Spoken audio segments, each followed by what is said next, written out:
예레미야 39장 1절부터 18절 말씀입니다.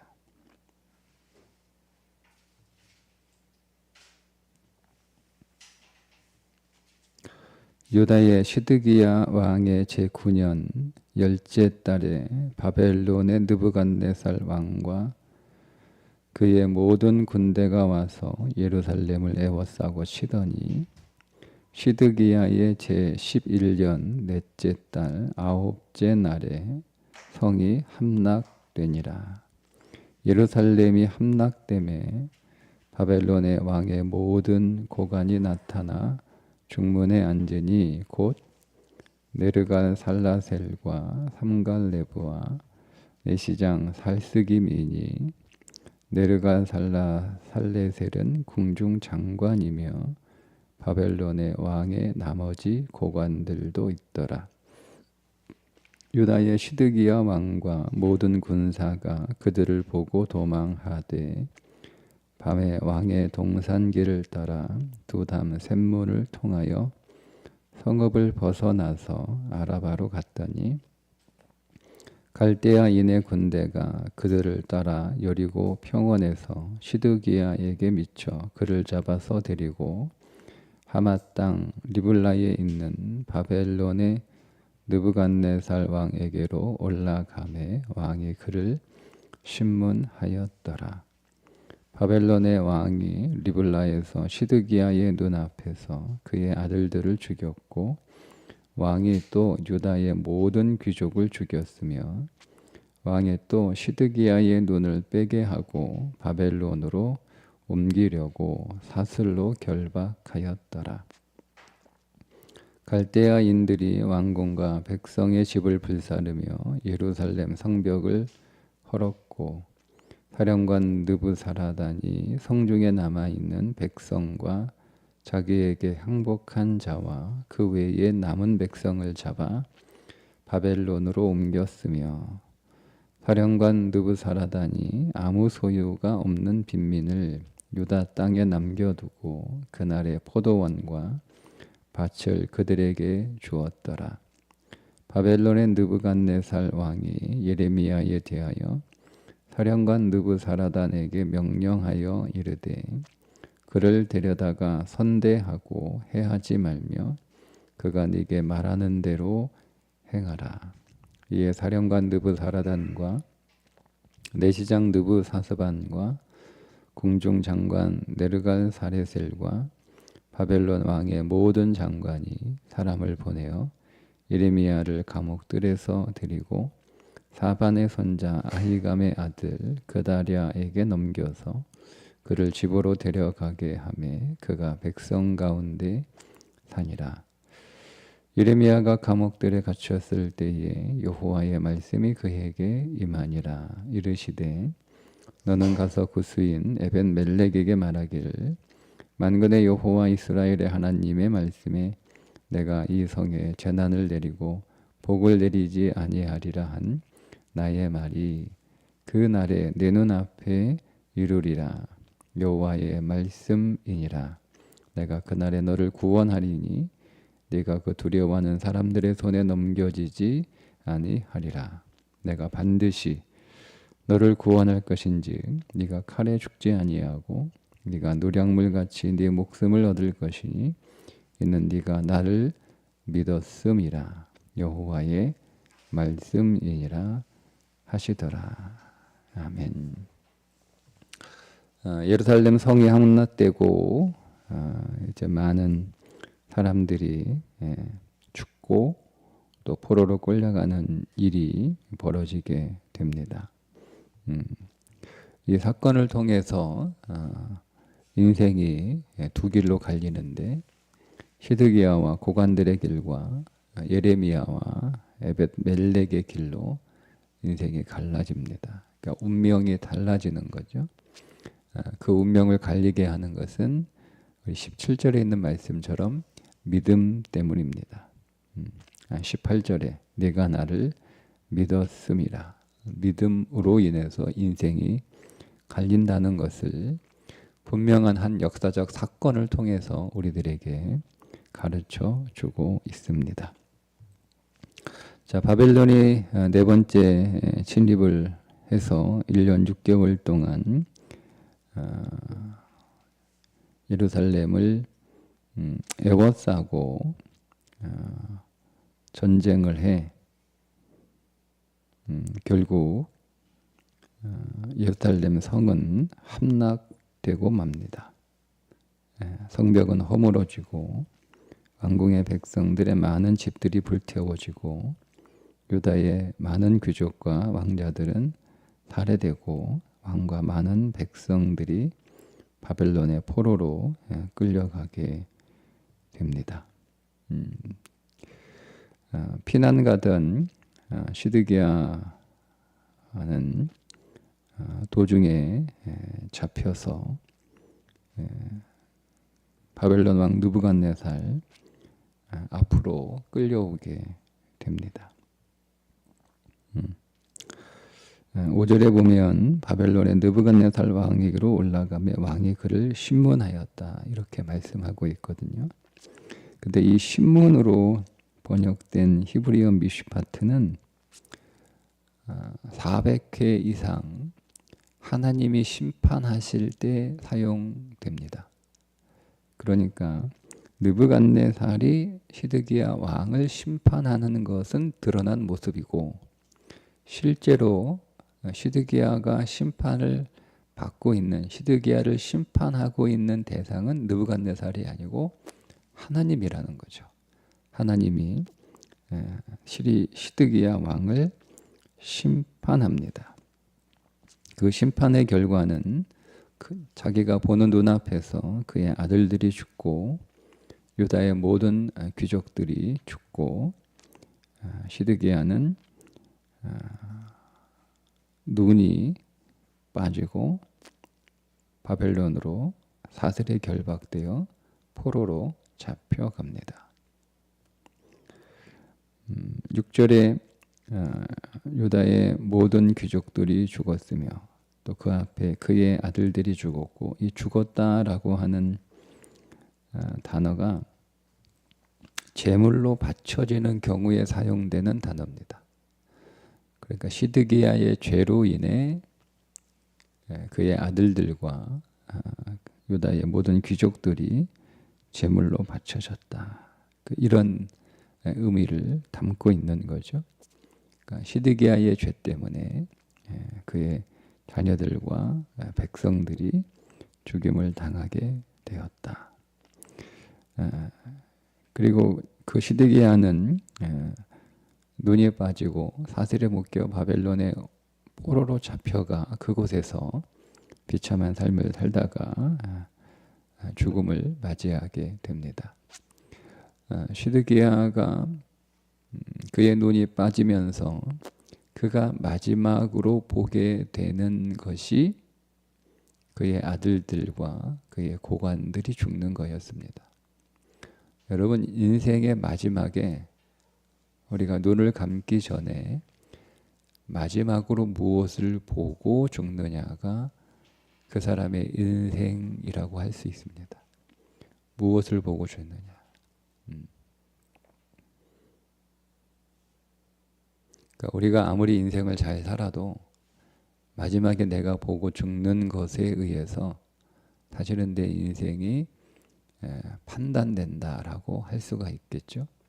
시드기야는 왕이 될 수 없는 그런 존재였으나 어쩌다가 바벨론의 도움으로 비록 꼭두각시였지만 왕이 되고 왕으로 살다가 죽었으니 세상적으로 보면 성공한 인생처럼 보이지만 그가 마지막에 그가 본 것은 그의 아들들과 그를 섬겼던 유다의 모든 귀족들이 죽는 것을 마지막으로 본 것을 통해 그의 인생은 결코 성공하는 삶이 아니었다는 것을 우리들에게 보여주고 있습니다. 반면에 예레미야와 또 믿음을 지켰던 에벤멜렉은 어떤 결과를 얻게 되었는가? 느부갓네살 왕이 예레미야에 대한 이야기를 들었던 것 같습니다. 뭐 어떤 경로를 통해서 누구를 통해 예레미야에 대하여 들었는지는 알 수 없으나 느부갓네살이 사령관 느부사라단에게 명령합니다.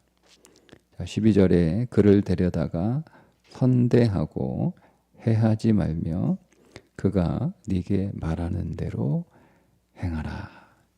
이거를 의미를 좀 살려서 다시 번역을 하면 너는 그를 데려다가 정말 잘 보살펴라. 그리고 그에게 해를 조금이라도 끼쳐서는 안 된다. 한마디로 예레미야 극진하게 대해라.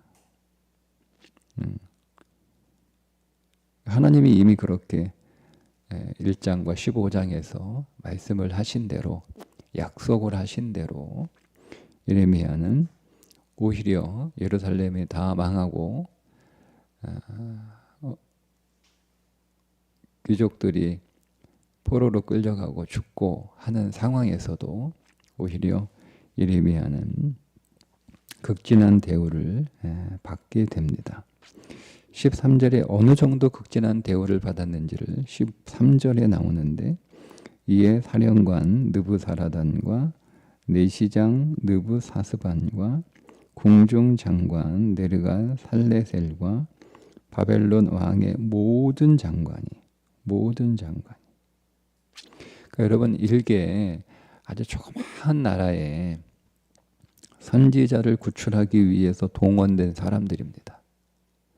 그러니까 왕이 아무나 그냥 뭐 자기 시종 하나 뭐 보낼 수 있잖아요. 그죠? 저 밑에 있는 사람 한 명 보내서 그 예레미야라고 하는 사람이 있다는데 그가 지금까지 계속 바벨론을 잘 섬기라고 그렇게 예언한 선지자라더라. 그런 이후로 지금 갇혀 있다고 하는데 가서 그를 꺼내 잘 대접해줘라. 이렇게 해도 충분하잖아요. 그런데 그 예레미야를 구원하기 위해서 동원된 사람들은 고대 근동 최강대국 바벨론 안에서도 내노라 하는 가장 내노라 하는 고위 고관들이 총동원됩니다. 그래서 예레미야를 구원하는 일을 하게 되죠. 일개 조그마한 힘도 없는 그런 나라의 선지자를 구원하기 위해서 하나님이 이런 사람들을 동원하시는 것을 통해 하나님께서 믿음의 삶을 살아가는 자를 어떻게 대하시는지가 중요합니다. 예루살렘이 망했다라고 멸망했다라고 하는 것은 우리가 어떤 의미에서 이 세상에 망하는 사건으로도 볼 수 있죠. 우리가 주님 다시 오셔서 이 세상을 심판하시는데 우리가 주님 다시 오시기 전까지 다시 오실 주님을 증거하는 삶을 살아가는 것은 사람들은 이해를 하지 못합니다. 그들은 볼 수 없는 것이고 그들은 깨달을 수 없는 일이기 때문에 그렇습니다. 그리고 육신의 삶을 살아가는 사람들은 현재가 제일 중요합니다. 당장 잘 사는 것이 중요하고 당장 평안하는 것이 좋아하고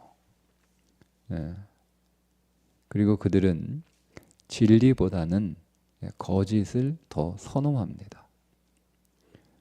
그로 인해서 주님 다시 오실 예수 그리스도를 선포하고 그 주님을 증거하고 그 주님이 다시 오실 때 무엇을 하실 것인지를 증거하는 삶을 살아가는 우리들은 예레미야와 같은 삶을 당할 수밖에 없어요. 그러니 그 과정 안에서 야, 하나님 믿으면 복 받는다고 하더니 이게 무슨 복인가 라고 하는 믿음의 혼란과 갈등을 겪을 수밖에 없습니다. 그럼에도 불구하고 예레미야처럼 끝까지 믿음을 지키고 진리를 온 삶으로 말하는 삶을 살게 될 때 예루살렘에서 많은 사람들이 살아가지만 그들의 삶은 예루살렘이 멸망할 때 판단되는 거잖아요. 누가 진짜로 잘 살았냐, 그죠? 누가 진짜로 잘 살았냐. 그것은 그들의 과정 안에서 판단되는 게 아니고 그 예루살렘이 멸망당할 때 판단되는 거예요. 그런 것처럼 우리의 삶도 마지막 주님 이 땅에 다시 오셔서 우리를 심판하실 때 우리의 삶이 판단되는 거예요. 그때 예레미야를 세계 최강 바벨론의 강력한 힘을 가지고 있는 사람들이 총동원이 돼서 그 예레미야를 건져내고 그 예레미야를 극진하게 대접해 준 것처럼 우리도 주님 다시 오실 때 우리가 믿음을 지켜 끝까지 살면 오늘 우리도 그렇게 대우해 주실 것이다 라고 하는 약속을 하시는 사건이죠. 그러니까 우리는 그 약속을 붙드는 거예요. 그 약속을. 주님이 이 땅에서 고난을 당하셨으니 우리도 고난을 당할 수밖에 없다. 그러니까 우리가 하나님의 기업을 상속받는 것처럼 주님이 받으신 고난도 상속받는 것이다. 로마서 8장에 분명하게 말씀하고 있잖아요. 근데 우리는 그 말씀을 좋아하지 않으니까 우리의 기억이나 우리의 마음에서 그 말씀을 계속 지워버립니다. 우리가 성경을 읽을 때 우리 마음에 기록되지만 그거를 다시 지우는 거예요. 그러니까 우리가 좋아하는 말씀들만 우리 마음에 기억을 합니다. 우리가 원하는 말씀들만 우리 마음에 기억을 하고 우리가 원하는 말씀만 우리의 삶 속에서 이루어지기를 원하거든요. 근데 우리가 좋아하고 우리가 원하는 말씀들도 우리의 삶에서 약속으로 주어져서 그런 삶이 우리들에게도 분명히 있지만 그러나 또 분명하게 예수 그리스도의 그 길을 따라가는 삶도 우리에게 약속으로 주어졌다는 것을 우리는 반드시 기억해야 되는 거예요. 그러니 예수 그리스도의 고난을 기업으로 상속받아 이 땅에서 그 예수 그리스도의 고난에 동참하여 바울처럼 예수 그리스도의 남은 고난을 지금 내가 채우겠다라고 하는 그 삶을 산다 할지라도 그것이 오늘 우리에게 주어진 놀라운 하나님의 약속이라는 것을 항상 기억해서 끝까지 믿음을 지키는 삶을 살아가야 한다는 거죠. 그 삶의 결과로 마지막 주님 다시 오셔서 이 땅을 심판하실 때 주님께서 천상에 고귀한 자들을 보내 우리를 존귀한 자로 맞이하시고 영접하신다라는 것을 오늘 말씀을 통해서 보여주고 있습니다. 또 한 명의 사람이 있죠. 에벳 멜렉이라고 하는 사람입니다. 그 전에 우리가 한 명 더 볼 게 있는데요. 감옥에서 데리고 나와 누구한테 보내라면 그다랴에게로 보냅니다. 그다랴의 집에서 살 수 있도록, 그러니까 그다랴에게 예레미야를 잘 섬기고 좀 보살펴라, 뭐 이렇게 명령을 하는 거겠죠. 근데 이 그다랴가 누구인지를 소개를 하는데 사반의 손자입니다. 그의 할아버지가 사반이고 그의 아버지는 아히감입니다. 그러니까 사반과 아히감은 그다랴, 이게 믿음의 가문인 거예요. 사반은 요시야 시대의 서기관입니다. 대제사장 hil기야가 율법책을 성전을 수리하면서 발견하게 되는데 그것을 요시야에게 가져와서 그 율법책을 읽어준 사람, 그래서 요시야의 종교 개혁에 불씨를 일으킨 사람이 사반입니다. 그리고 그 사반의 아들 아히감은 요시야 왕의 율법책의 용도를 묻기 위해서 그의 아버지 그리고 고위 고관들과 함께 훌다에게 보낸 사람이 아히감입니다. 그러니까 아마 정부 요직에 있었던 사람으로 보이고 굉장히 신실한 믿음의 사람이었던 것 같아요. 그렇지 않으면 선지자 훌다에게 보내지 않았겠죠. 뿐만 아니라 이 아히감은 여호야김 왕으로부터 생명의 위협을 받았던 예레미야를 구해준 사람입니다. 그리고 그의 아들이 그다랴입니다. 그러니까 믿음의 가문을 느부갓네살이 바벨론을 멸망시키는 그 중에도 믿음의 가문을 하나님은 바벨론 느부갓네살의 손을 통해서도 잘 지켜주시고 보존해 주신다라고 하는 것을 보고 있습니다. 예.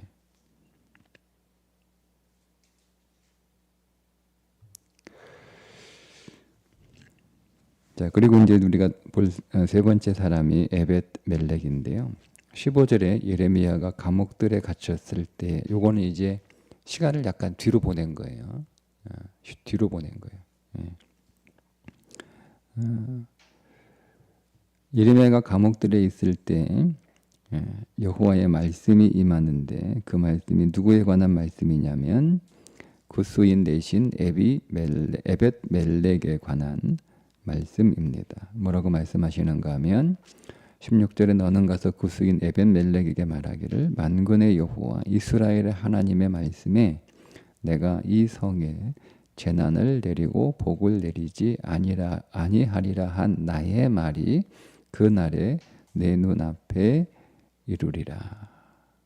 하나님이 말씀하신 대로 예루살렘의 멸망을 눈으로 직접 지켜볼 수 있게 하시겠다라는 거예요. 그러니까 심판을 당하는 게 아니라 그 당하는 심판을 눈으로 목격하게 하시겠다. 그러니까 구분하시는 거죠. 똑같이 예루살렘에 살고 있는데 심판을 당하는 사람이 있고 그 심판을 지켜보는 사람이 있는 거예요. 그러니까 에벤멜렉은 하나님이 그 심판을 지켜보는 사람으로 세우시겠다라고 하는 거죠. 그러니까 갈라지는 거예요. 그러니까 여러분, 하나님의 심판이 오늘 이 땅에 반드시 옵니다. 반드시 옵니다. 뭐 그런 게 어디 있어? 뭐 이렇게 똑똑한 사람들이 얘기를 하는데 반드시 그날은 옵니다. 그날에 멸망을 당하는 사람, 심판을 당하는 사람이 있고 그 심판을 지켜보는 사람으로 나뉜다는 거예요. 그 심판을 지켜보는 사람들은 누구냐? 믿음을 지킨 사람들이라는 거죠. 자, 18절에 내가 반드시 너를 구원할 것인즉 네가 칼에 죽지 아니하고 네가 노력물같이 내 목숨을 얻을 것이니 이는 내가 나를 믿었음이라. 예.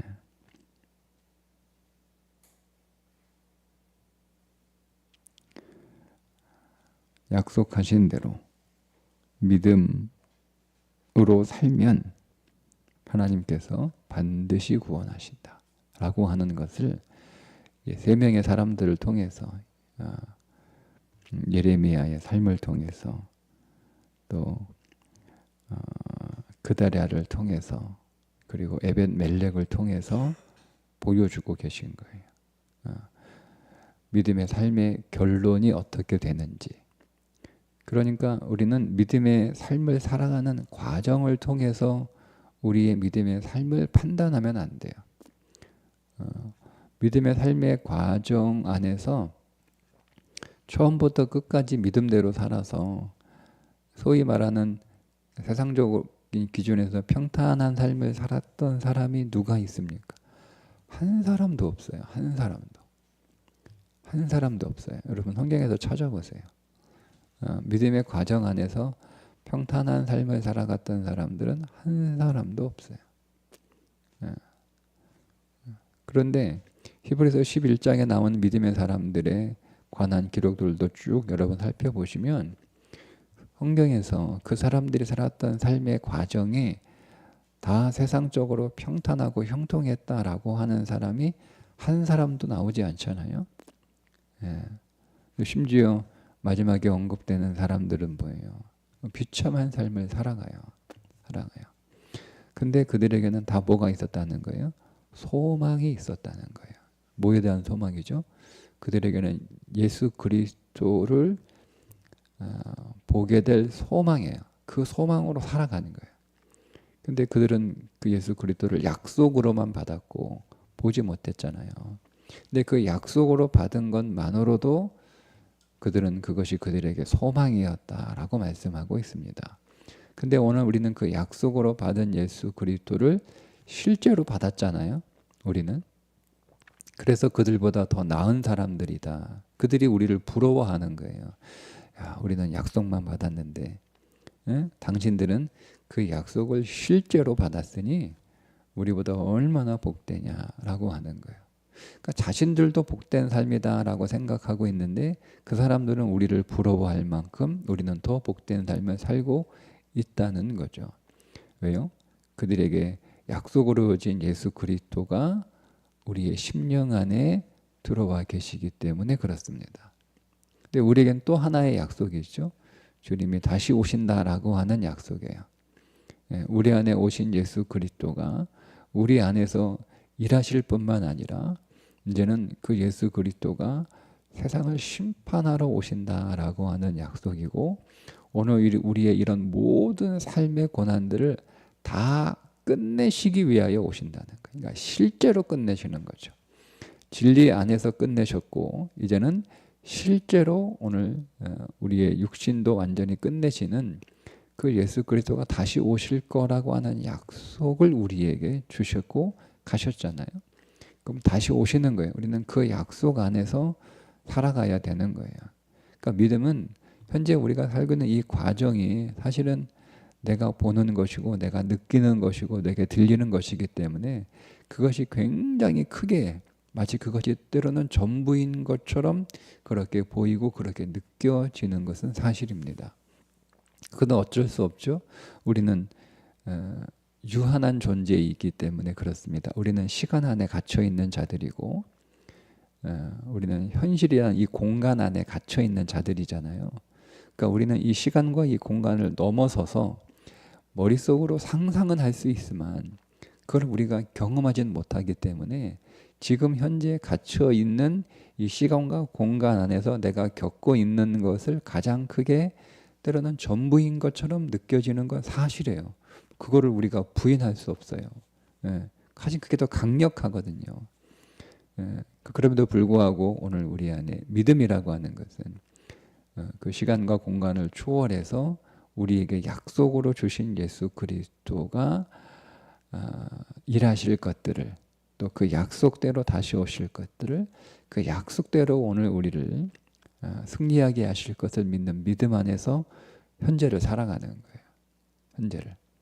그러니까 우리가 살고 있는 공간이나 그 시간이 완전히 바뀌는 것을 우리가 믿음으로 살아가는 것이 아니고 그 안에서 우리에게 궁극적으로 주어질 그 삶을 우리가 약속으로 믿고 그 삶을 우리가 의지하며 살아가는 것이 믿음 생활입니다. 그러니까 반드시 그렇게 약속하신 대로 하신다는 거죠. 그것이 오늘 우리가 현재의 삶을 이기고 인내하고 승리하는 삶을 살아가는 비결입니다. 그러니까 믿음의 사람들은 그 약속을 붙들고 그 약속 안에서 살아가는 거예요. 하나님의 말씀이 반드시 성취된다라고 하는 약속 안에서 영원이라는 그 개념 안에서 현재 우리가 살고 있는 이 땅에서의 삶은 우리가 지나온 세월도 어떻게 하다 보니까 금방 지나갔잖아요. 그죠? 그러니까 앞으로 계산하면 시간이 꽤 많은 것 같은데 뒤를 돌아보면 그 시간은 마치 눈 깜짝할 사이에 지나간 것 같잖아요. 그죠? 그러니까 앞으로 남은 시간도 우리가 지나고 나면 눈 깜짝할 사이에 지나가는 시간들이에요. 근데 우리는 그 시간 끝에서 그 시간을 넘어가면 영원을 살아가게 됩니다. 그게 중요한 거예요. 그러니까 이 땅에서 우리는 그 영원을 살아갈 삶을 준비하는 거죠. 그 영원한 삶을 살아갈 우리의 영을, 우리의 속사람을 준비하는 거예요. 겉사람을 준비하는 게 아니라. 그러니까 세상은 겉사람이 잘 사는 게 잘 사는 거잖아요. 근데 그리스도인은 속사람이 잘 사는 게 잘 사는 거예요. 그러니까 우리는 계속 우리 안에 있는 속사람을 주목해서 그 속사람을 하나님의 거룩한 사람으로 준비되고 조성하는 그 일에 더 많은 마음을 쏟아야 되는 거예요. 그래야 우리가 실족하지 않습니다. 만약 우리도 세상 사람들처럼 우리의 겉사람에 자꾸 주목하게 되면 우리는 바울의 표현대로 가장 불쌍한 사람이고 실족할 수밖에 없고 가장 불행한 삶을 살아갈 수밖에 없는 인생이 되는 거예요. 근데 우리는 우리의 겉사람이 아니라 우리의 속사람을 바라보고 살아가는 삶이니까 우리는 계속 그 속사람을 봐야 돼. 그 속사람이 어떤 삶을 살아가고 있느냐. 그래서 사도 바울이 나의 겉사람은 계속 후패하나, 그러니까 쇠퇴하나 이렇게 나의 속사람은 날로 새롭도다. 날로 새롭도다. 이게 바울의 고백이에요. 근데 바울이 그런 고백을 한 건 바울만의 고백이 아니라 우리도 그렇게 살아야 한다는 것을 보여주는 거잖아요. 성경의 사람들은 우리가 어떤 삶을 살아야 되는지를 보여주는 거예요. 그러니까 바울의 삶은 우리도 바울과 같은 삶을 살아야 되는 거죠. 그냥 보여지는 삶의 외형적인 사건들은 바울과 같지 않더라도 본질은 우리의 겉사람은 어떻게 우리가 살든 우리의 겉사람이 쇠퇴하는 건 막을 수 없잖아요. 우리 겉사람은 어차피 쇠퇴할 수밖에 없어요. 근데 그 와중에서 우리의 속사람은 계속 새로워지는 거죠. 계속 새로워지는 거. 그러니까 우리의 겉이 아니라 우리의 속을 날마다 새롭게 하고 날마다 아름답게 하고 날마다 거룩하게 하고 날마다 그 속사람이 생명으로 강해지는 그런 삶을 살기 위해서 오늘도 주 앞에서 살아가는 저와 여러분 될 수 있기를 주님의 이름으로 축복합니다. 기도하겠습니다. 하나님의 말씀을 진리로 담고 그 말씀을 끝까지 믿어 이 땅 위에서 우리의 겉사람이 아니라 우리의 속사람을 더 아름답게 조성하는 일에 승리하는 삶이 되게 해 주옵소서. 오늘도 우리의 속은 더 새로워지며 더 거룩해지며 더 온전해지며 더 생명으로 충만해지고 우리의 속사람은 더 기뻐하며 더 감사하며 더 찬송하는 삶으로 나아가게 하여 주옵소서. 예수님의 이름으로 기도합니다. 아멘.